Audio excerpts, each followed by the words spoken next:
estamos aqui de volta, direto da Universidade Aberta Leonel Brizola. Eu, Quitéria Caroline, vou ajudar vocês na área de física. Venha fazer parte dessa nova história. Bom, vamos lá. Nosso conteúdo de hoje é calorimetria. E calorimetria, meus amores, está caindo tanto nas provas. Você tem que lembrar conceitos principais, tá? Primeiro deles, e o mais principal de todos, inclusive caiu na prova de 2016, aplicada em dezembro. Calor é energia em transferência. Essa é a modalidade. Energia cinética, velocidade, energia potencial, posição. Calor é energia em transferência, meus amores. Só que tem uma condição principal. Qual é? Energia em transferência devido a uma diferença de temperatura. Tem que existir essa diferença de temperatura. Se não existir diferença de temperatura, não existe calor. Vou te dar um exemplo, tá? Você tem aqui um sistema que ele é termicamente isolado. Geralmente a gente chama esse sistema de calorímetro. Lá eu coloco dois corpos, um de 10 graus Celsius e um de 0 graus Celsius. Isso aqui é o que está ocorrendo antes de começar as trocas de calor. E aí o calor é energia em transferência, por causa dessa diferença de temperatura que há entre esses dois corpos, um de 10 e um de 0 graus Celsius. O que vai acontecer? Durante, vai sair calor deste carinha aqui de vermelho, vai se transferir para esse carinha aqui de verde. Esse processo vai ocorrer até quando? Até que eles atinjam a temperatura que nós chamamos de equilíbrio, 5 graus Celsius, 5 graus Celsius. Nesse estado, eles atingem a mesma temperatura, que é justamente a condição de não existência de calor. Temperaturas iguais, porque a existência de calor, que é energia em transferência, só vai ocorrer se tiver diferença de temperatura. Bom, quando há essa transferência de temperatura, pode ocorrer duas coisas. Você viu que o corpo vermelho ele foi de 10 para 5 graus Celsius, variou a temperatura. O verde foi de 0 para 5 graus Celsius, variou a temperatura. Só que um foi negativamente, resfriou, e outro foi positivamente, ele aqueceu.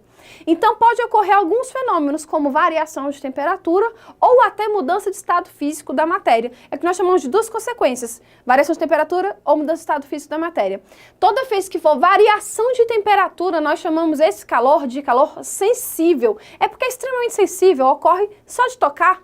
Esse calor sensível, ele é responsável pela variação de temperatura, tá? Variou temperatura é calor sensível. Como que você calcula? Você precisa saber da massa da substância, do tipo de substância e quanto que foi de variação de temperatura. Então, o quanto de energia que esse corpo vai receber ou perder vai depender de sua massa, da substância e da variação de temperatura que ocorreu. Afinal de contas, variar 1 litro de água é totalmente diferente de variar um oceano inteiro. Então, variar a temperatura de um cubo de ferro é totalmente diferente de variar um cubo de gelo. Então, depende muito do tipo de material, da massa e da quantidade de variação de temperatura, tá? Não pode esquecer as unidades de medida. Gente, olha, por favor, se tem uma coisa que você tem que gravar hoje, além de tudo que eu falei, por favor, lembre-se que as unidades de medida é o que define a grandeza, tá? E se você não conhece as unidades de medida, meu amor, não adianta você decorar as fórmulas. Você vai errar. Eu trouxe, inclusive, uma questão para vocês verem isso hoje, tá?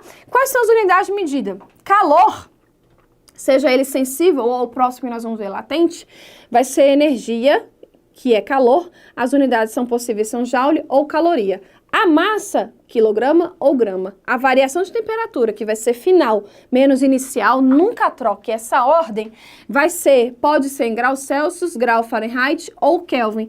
E calor específico sensível vai ser uma combinação entre essas unidades de medida.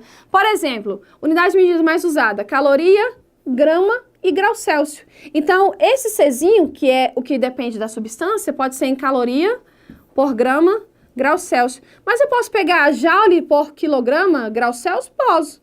O Czinho pode ser muito bem joule por quilograma, grau Celsius, sem problemas. Então, ele sempre vai ser uma combinação entre essas unidades de medida. O importante é que você siga a homogeneidade das unidades de medida, tá? Um tem que estar em caloria, o outro tem que estar em grama e o outro tem que estar em grau Celsius, para aí ser caloria, grama, grau Celsius, para combinar as unidades de medida. A nossa próxima consequência é o calor latente, tá? O calor latente é o seguinte, ele é o responsável pela mudança de estado físico da matéria. Gente, guarda isso. Então, calor sensível, variação de temperatura, e calor latente, mudança de estado físico da matéria. Então, se você vê que ele teve duas temperaturas no texto, calor sensível. Se você vê que ele permaneceu com temperatura constante e mudou de estado físico da matéria, calor latente. Se ocorrer os dois, fica atento. porque pode ocorrer os dois, tá bom? Então vamos lá, como é que é esse calor latente que é responsável pela mudança do estado físico da matéria? Nós temos o estado sólido e o estado líquido, e entre eles nós temos o nosso ponto de fusão, tá? Entre líquido e gasoso, nós temos o nosso ponto de ebulição. E aqui são os vários processos que nós temos. Daqui para cá, fusão.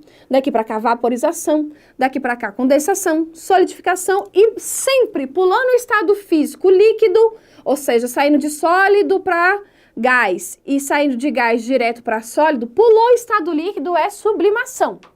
Pode ser sublimação direta, indireta, sublimação direta, reversa, pode ser sublimação ganho de energia, sublimação no perda de energia, desde que pulou o estado físico líquido, é sublimação. Como que você calcula? Bom, aqui a característica é mudança de estado físico e lá, em calor sensível, é variação de temperatura. Então, mudança de estado físico, se for uma substância pura, por exemplo, H2O, eu não estou falando de água mineral, eu não estou falando de água gaseificada, eu estou falando de H2O. A temperatura, ela vai ser constante, ela vai ser sempre a mesma. Então, ponto de fusão da água, 0 graus Celsius. Então, não há variação de temperatura. Então, aquele terceiro fator que definia o calor sensível lá na outra fórmula não vai ter aqui. Vai ser simplesmente massa vezes o calor específico. Só que aqui a gente chama de calor específico latente, tá? Então, aqui vai ser calor latente, vai ser igual calor específico latente vezes a massa do que você está querendo mudar de estado físico da matéria. E aí pode ocorrer também que o corpo está em temperaturas tão extremas que ele pode passar pelo ponto de fusão, ele pode passar pelo ponto de ebulição e atingir maiores temperaturas vindo de menores temperaturas. Quando isso acontecer, este corpo vai estar passando pelas duas consequências, sensível e latente. Vamos pegar um exemplo então da água, tá? Pegando aqui a água, abaixo de 0 graus Celsius, que é o seu ponto de fusão, ela vai estar no estado sólido. E eu quero que essa água, sei lá, atinja 130 graus Celsius, por exemplo. Então, ela vai receber energia, recebe. Quando ela chegar a 0 graus Celsius, patamar fixo, porque eu estou falando de H2O, água pura. E aí, aqui, eu vou ter sólido mais líquido. E aí ela atingiu, foi recebendo energia, recebendo, sai do ponto de fusão, vai recebendo energia, vai saindo de 0 graus Celsius, atinge 100 graus Celsius, que é o seu ponto de ebulição, e aqui num patamar fixo, eu tenho líquido mais vapor. E daqui pra frente, ela vai só aumentar energia, porque agora ela virou totalmente vapor. Bom, então aqui ela vai sofrer variação de temperatura, variação de temperatura, variação de temperatura. Então, nesses locais específicos, eu vou ter calor sensível. Aqui eu tenho dois patamares fixos, então nesses locais específicos eu tenho calor latente. Então, essa substância passou pelas duas consequências. Ok? Além disso, existe uma pergunta. Bom, eu já sei o que acontece quando um corpo recebe energia. Pode ser ou calor sensível, que é mudança, variação de temperatura, ou calor latente, que é mudança de estado físico da matéria. Mas a grande pergunta que fica é como que esse processo acontece, né? Bom, esse processo acontece, nós chamamos no conteúdo de propagação de calor e ocorre de 3 maneiras. Condução, convecção e irradiação ou radiação, as 2 maneiras de falar estão certas. Você lembrando as principais características, você consegue resolver qualquer questão sobre processos de propagação de calor. Condução, por exemplo, principal características, ocorre predominantemente nos sólidos, tá? Predominantemente nos sólidos. Convecção ocorre nos fluidos. Os fluidos, meus amores, são os 2 estados, líquido ou gasoso, tá? Então, aqui no sólido, aqui é líquido e gasoso, tá?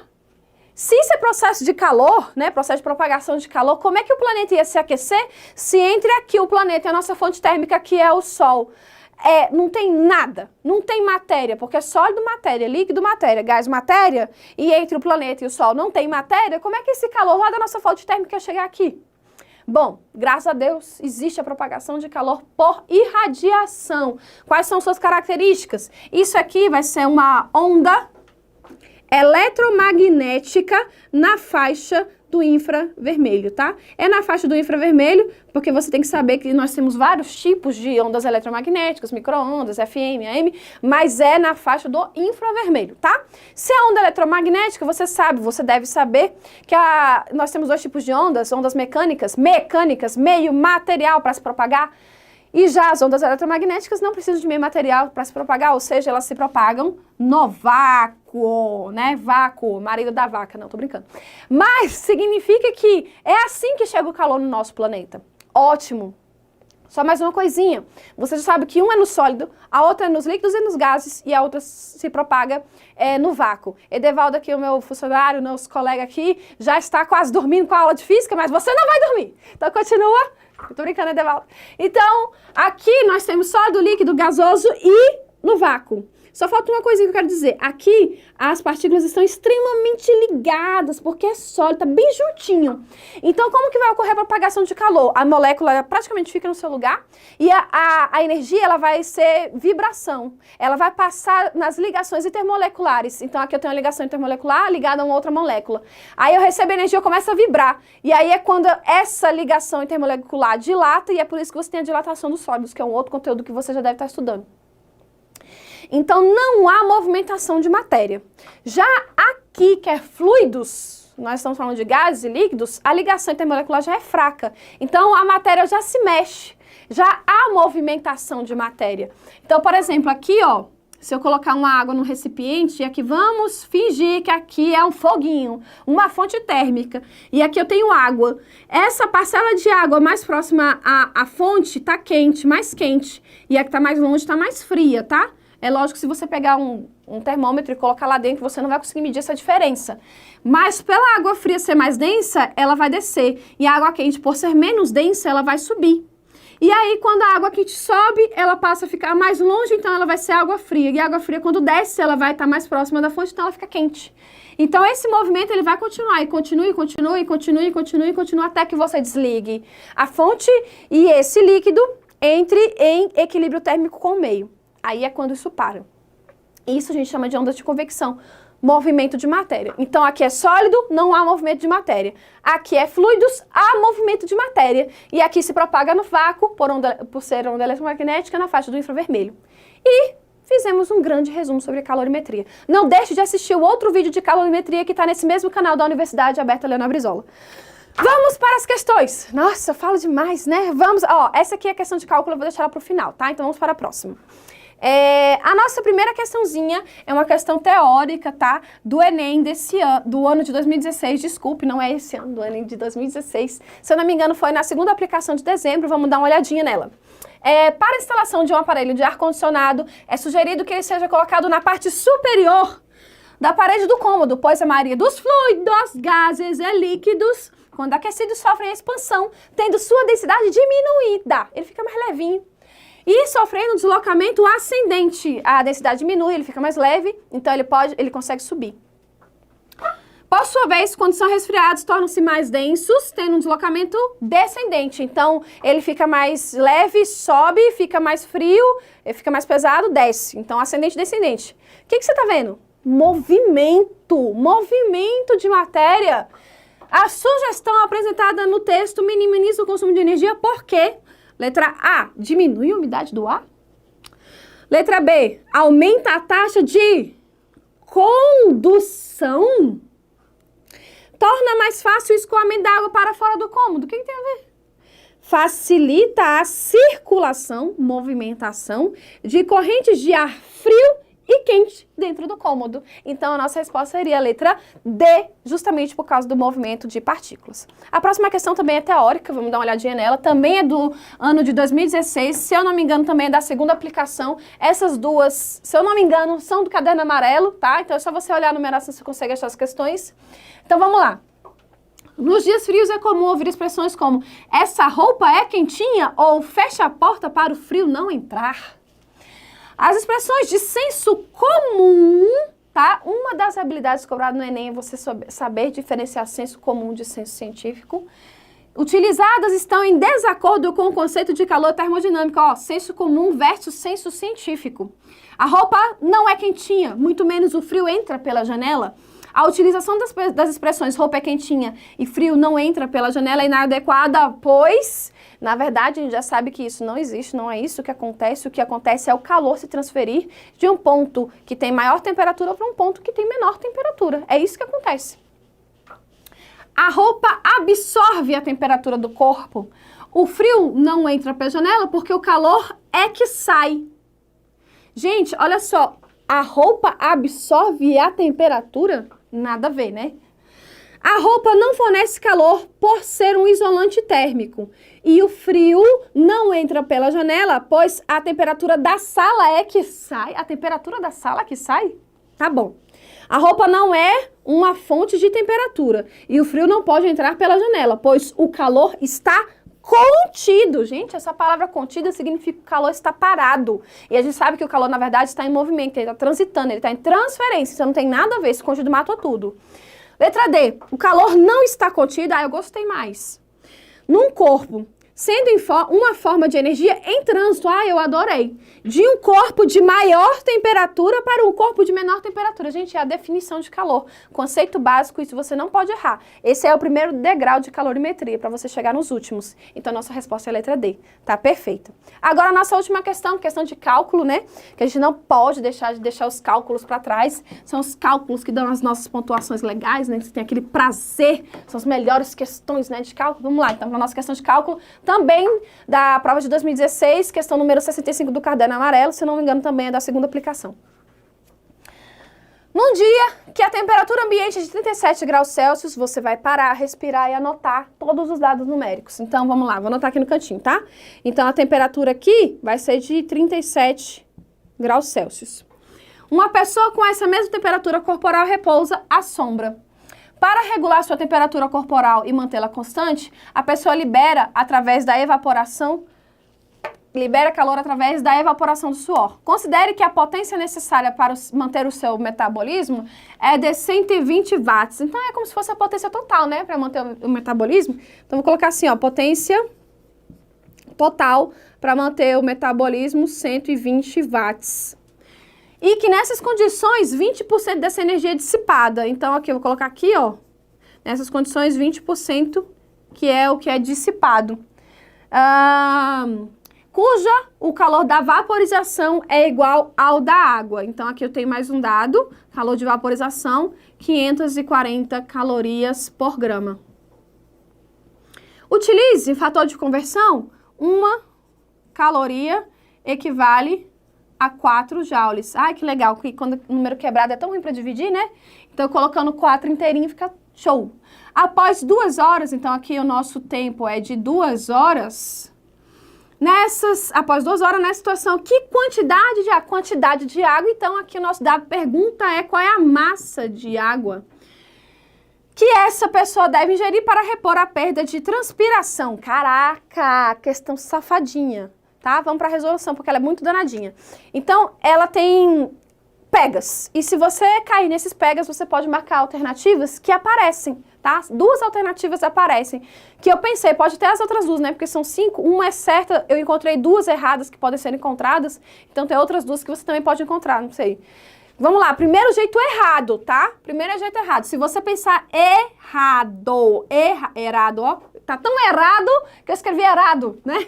Então aqui, ó, errado, primeiro jeito errado, tá? Então se tem potência, né, você vai ter que se lembrar que a potência, ela vai ser a energia dividida pelo tempo, tá? Ou seja, é o calor dividido pelo tempo nesse caso. E não esquece de estudar a potência, pelo amor de Deus, que é a potência elétrica, a potência mecânica, a potência térmica na prova. Neste caso, aqui vai ser a nossa potência de calor, né? Potência térmica.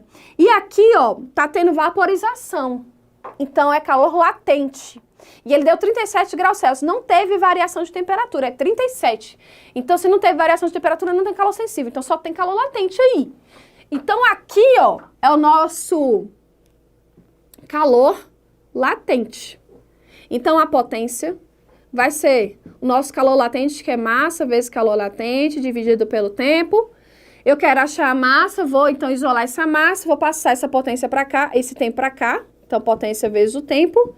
E vou passar esse Lzinho para cá para baixo. Dividido pelo L é igual a nossa massa. Pronto. Essa é a nossa fórmula que nós vamos seguir aqui no nosso caminho. Essa é a nossa fórmula. Guarda aí. Aí você anota os dados e você vai começar a substituir. Então, vamos lá. Primeiro, jeito errado aqui, você vai substituir a potência. Então, a potência você vai usar 120. Ó, potência 120, tá seguindo os dados. Vezes o tempo, que é de 2 horas. Dividido pelo Lzinho, que vale 540. é igual a nossa massa, tá? E aí você vai cortar aqui, e você vai fazer os cálculos e você vai achar que é uma massa aqui de 0,08 gramas. Aí você volta lá, ó, letra A, só que tá errado, né? Tá errado, você calculou errado, tá esquecendo algum negocinho, aí você volta, né? Ah, não, tá errado, não é a potência de 120. Na verdade, a potência é 20% disso aqui, da energia perdida. Aí você vai fazer um cálculozinho, né? Uma regra de 3 simples, né? A potência total vale 100%.